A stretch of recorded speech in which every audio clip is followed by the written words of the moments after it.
बोलो सोनू मोनू। ओह, जिसमें साड़ियाँ पता नहीं क्या क्या रखा था। ओहो, मैं मालूम स्कूल से आता था ना तो यही देखता रहता था कि लोग कैसे कैसे निकल रहे हैं। सावन का महीना आ गया, अब बेमालूम सिर पे रखे पेटी अटैची और चले आ रहे हैं बेचारे, पीछे से पत्नी आ रही है।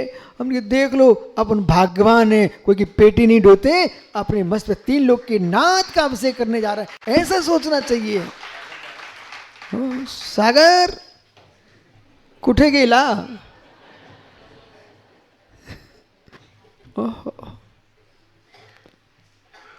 सम्य दृष्टि जीव,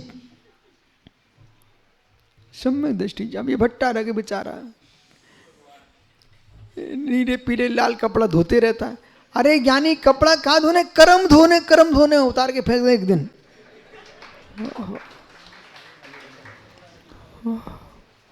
देखो भाई, अपन तो सब कुछ समझा रहे हैं, चाहे गुन्नू हो चाहे छोटू हो।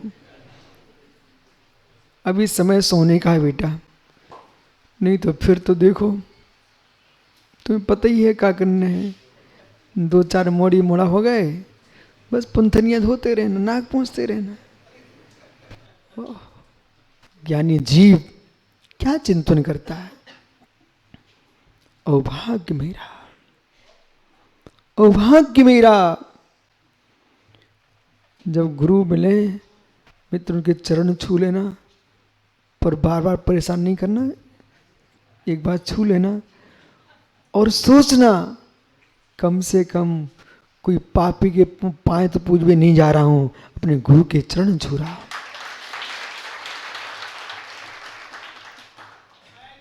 हूं।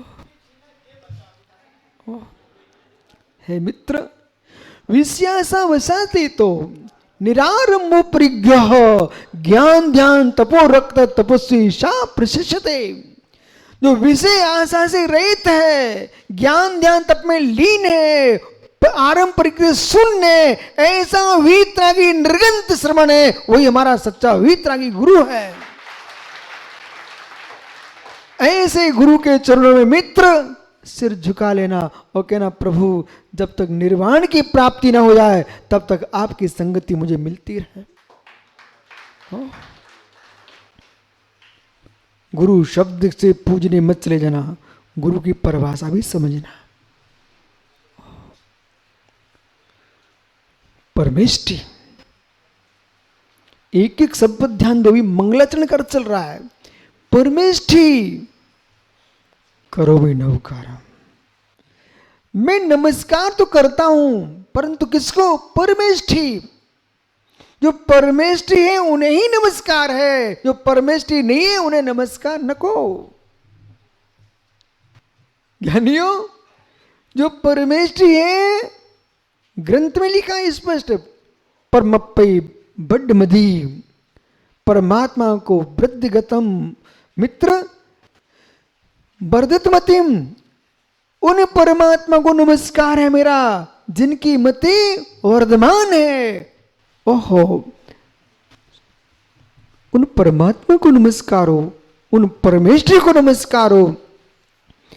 परमेष्ठिणम, जो परम पद में स्थित है, जो परम पद में स्थित है, जिनके पास हुक्का नहीं, चलम नहीं, अफीम नहीं, गांजा नहीं, भांग नहीं, मित्र कर्मों को भंग कर रहे हैं, ऐसे परमात्मा परमेष्टि को नमस्कार हो। जिनके पास मित्र गाय न हो, भैंस न हो, बैल न हो, सांड न हो, मित्र न कचवारी, न खेती, न बाड़ी, न भवन, न मंदिर, न मठ, ऐसे परमेष्टि। ऐसे परमेष्टि जो परम पद में स्थित है, जिनका कृत से, कारित से, अनुमोदना से मित्र आरंभ परिग्रह का त्याग है, नव कोटि से, नव कोटि से। न वस्त्र पहनते न वस्त्र पहनाते हैं। ये ज्ञानी के गुरु जी भेंट कर दो आप। मैंने कहा मित्र में उतरवाता हूँ, भेंट नहीं करवाता। ओहो, ये सुब्र सागर मालूम, हाथ लगवा ब्रह्मचारी से बोलते हैं। मैंने कहा मित्र मैं उतरवाऊंगा सुब्र सागर।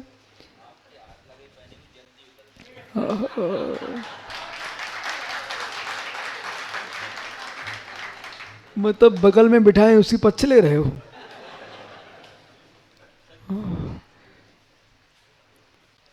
आज एक उतारवाने बहुत तैयार हो गया भाई, ध्यान रखना।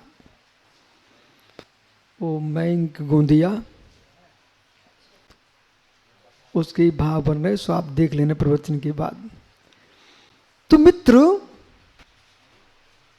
कौन सा जीव कौन सी माँ के पेट में पल रहा है, वो मेरे से दीक्षा लेने वाला है।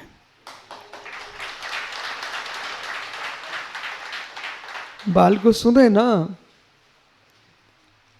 जैसे प्राण जीवित रहना चाहिए उसके लिए भोजन जरूरी है बेटा, शुद्ध भोजन। प्राण सुरक्षित रहे इसलिए भोजन जरूरी है, और वैराग्य सुरक्षित रहे इसलिए बारह भावना जरूरी है। वीर दूसरा कौन है? अभी देखो, दोनों बारह भावना का प्रतिदिन पाठ किया करो बेटा। और बाष्णोपेक का ग्रंथ ले लेना सुब्र सागर से, उसको तो तुम पढ़ते ही रहना। एक बार पूरे फिर से शुरू कर देना, फिर से शुरू कर देना। बाकी के स्वाध्याय करना, बारह भावना का बार बार चिंतन करो, बार बार चिंतन बोलो। क्यों? जनानंद जननियो, जनानंद जननियो। जैसे जगत को आनंद देने वाली कोई है। ओहो संपत पाटनी, कहीं भटक के आया बच्चा, लेकिन माँ की गोद मिल जाए तो आहा मुस्कुरा गया बच्चे का चेहरा। तो जैसे माँ की गोद में, सुना ना ज्ञानी, माँ की गोद में बालक मुस्कुराने लगता है। बालक का पालन कहाँ होता है? माँ की कोख में होता है, अंक में, माँ की गोद में होता है। ऐसे बैराग का रक्षण कहीं होता है तो बारह भावना की माँ की कोख में होता है। तो वैराग की कोई जननी है, वो द्वादशन परीक्षा, बारह भावना, बारह भावना बार बार भाते रहना चाहिए। जो साधु नहीं बने उन्हें वैराग उत्पत्ति के लिए बारह भावना पढ़ना चाहिए। जो साधु बन चुके हैं अपने वैराग को मजबूत रखने के लिए उन्हें बारह भावना पढ़ते रहना चाहिए। विचित्र आत्मा है क्या? द्वादशन परीक्षा का चिंतन करो, विचित्र परिणाम नष्ट हो गए। ले लो भैया, ले लो, सुब्र सागर दे रहे हैं। विचित्र परिणति नष्ट हो जाएगी, चित्त परिणति नष्ट हो जाएगी और चेतन भगवान आत्मा का दर्शन हो जाएगा। बारह भावना का ध्यान करो। परमेठी बड्डमादिम परमेठी, ऐसे परमेष्टि करोमि नमकारम, नमस्कार करता। कैसे परमेष्टि को? जो वीतराग मार्ग में लीन है, टंकोत्कीन परम पाणंग भाव पर जिनका लक्ष्य है, परमानंद सालिनी चेतन मालिनी भगवान आत्मा पर जिनकी परिणति है और पर परिणति से रहित गति है, ऐसा वीतरागी श्रमण ही हमारा सच्चा गुरु है। सग परस्मै निमित्तम, सग पर सिद्धि निमित्तम, सग पर सिद्धि निमित्तम। ओह, ज्ञानियों का चिंतन, ज्ञानियों का भाषण, ज्ञानियों की चर्या सुपर कल्याणी होती है। पानी भैया कहां से आ गया? बड़े भैया हैं, बड़े भैया। छोटा भैया दीक्षा ले तो आप मना तो नहीं करोगे? ठीक है फिर। अरे भाई, इनको अपना काम दिखता रहता है तो मैं भी देखता हूँ भाई, कोई मोक्ष मार्ग में लगे भव्य जीव, जिन शासन जयवंत होगा 18,500 वर्ष तक, ऐसे तो जिन शासन चलेगा।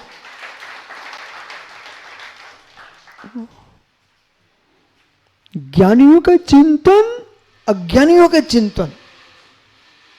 सदैव सारे पप्पा जी बैठे, देखो सुब्र सा ज्ञानी, टेंशन नहीं लेना, सभी सदैव सागर हैं। ओह, ज्ञानियों का चिंतन, बैठ जाओ। वो अज्ञानियों के चिंतन में क्या भेद। पाटनी जी इकड़े, ये वर्धमान सागर दर्शन करके आए हैं, सुनील सागर जी के मित्र।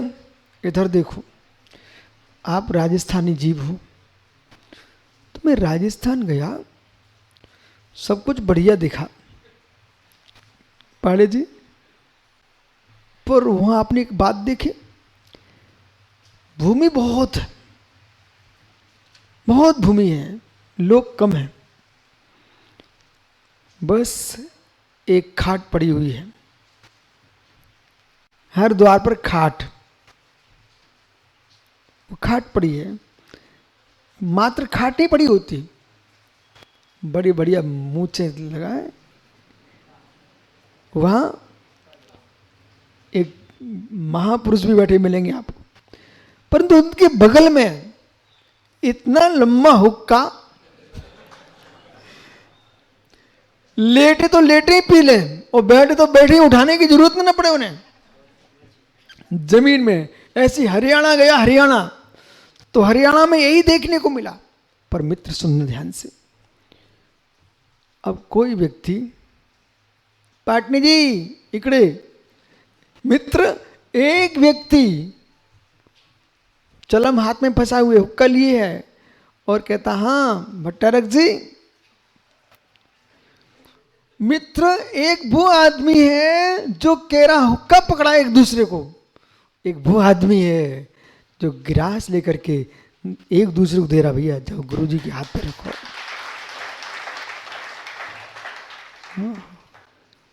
कौन अच्छा है?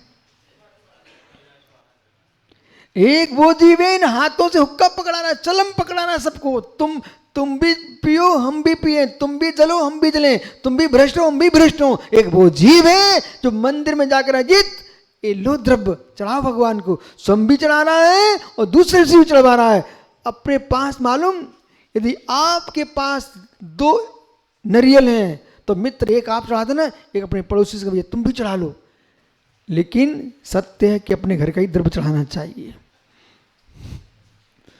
ये भी ध्यान रखना जीवन में, पर का द्रव्य कभी नहीं चढ़ाना, और मंदिर का द्रव्य भी मंदिर में नहीं चढ़ाना, अपने घर का द्रव्य भी चढ़ाना।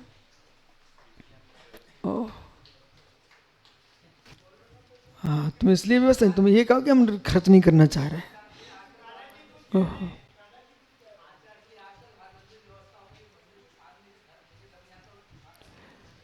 तो जितना तुम व्यवस्था का प्रयोग करो उतना द्रव्य दे के आना वहां पर। मुफर का चंदन घिसमेरे बंधन नहीं करना मित्र।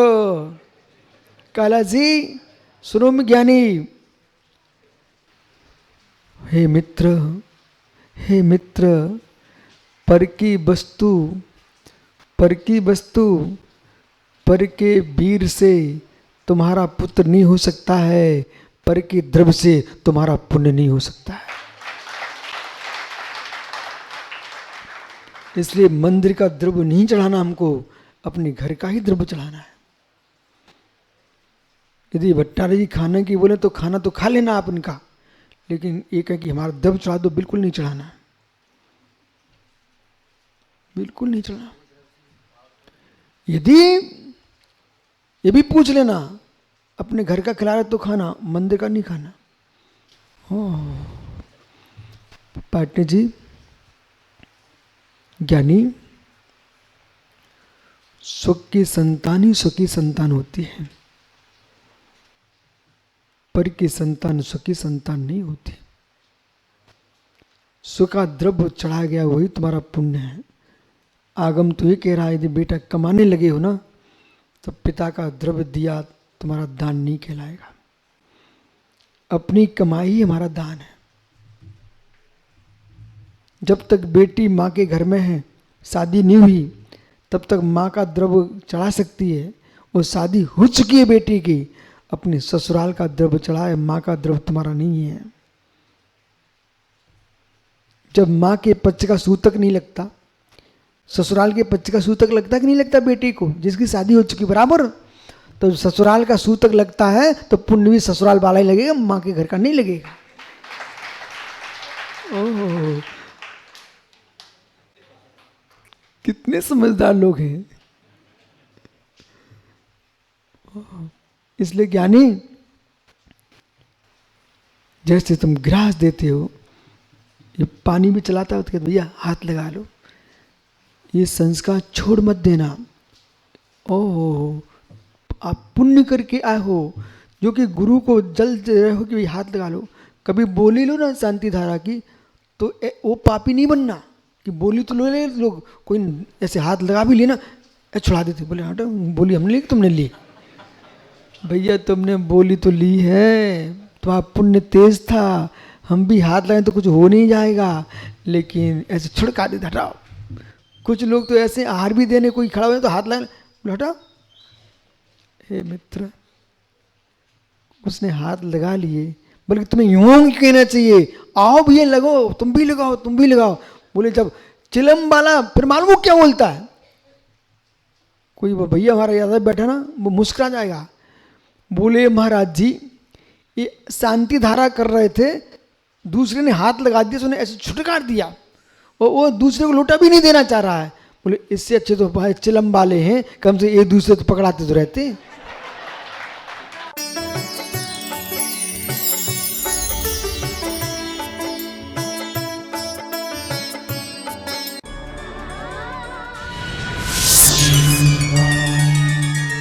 सुनो विद्यासागर की रचना जो कहलाती है हाइकू, जो कहलाती है हाइकू।